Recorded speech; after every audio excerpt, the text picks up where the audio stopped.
ওয়ারেশন সম্পত্তি বা পৈতৃক সম্পত্তি ক্রয় করার আগে তিনটি বিষয় অবশ্যই দেখে নেবেন, না হলে আপনার লক্ষ টাকা দিয়ে ক্রয় করা জমি হারিয়ে যেতে হবে।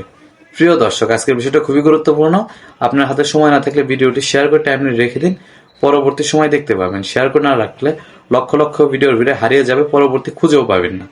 চলেন এবার আলোচনায় আসি। পৈতৃক সম্পত্তি বা ওয়ারেশন সম্পত্তি যদি আপনি ক্রয় করতে চান, প্রথমে বন্টননামা দলিল আপনি দেখে নেবেন এবং কি তার কাছ থেকে বন্টননামা দলিল দেখতে চাবেন। দ্বিতীয় হচ্ছে ওয়ারেশন সনদ। আসলে সে ওয়ারেশন সূত্রে মালিক কিনা, বা যার কাছ থেকে সে জমিটা পেল, আপনি যার কাছ থেকে ক্রয় করেছেন সে ওয়ারেশন সূত্রে জমির মালিক কিনা। এবং কি তৃতীয় হচ্ছে নামজারি খতিয়ান। আপনি দেখে নেবেন যে সে ওই জমিটা তার নামে যখন হলো তখন সে নামজারি খতিয়ান করেছে কিনা। যদি তার নামে নামজারি খতিয়ান, বন্টননামা দলিল এবং কি তার যে পিতা বা মাতা যেখান থেকে সম্পত্তিটা পেল তার ওয়ারিশন সনদে তার নাম আছে কিনা, যদি এই বিষয়গুলো ঠিক থাকে তাহলে আপনি নির্দ্বিধায় পৈতৃক সম্পত্তি বা ওয়ারিশন সম্পত্তি কিনতে পারেন। ধন্যবাদ সকলকে। তথ্যটি শেয়ার করে সকলকে জানার সুযোগ করে দিন।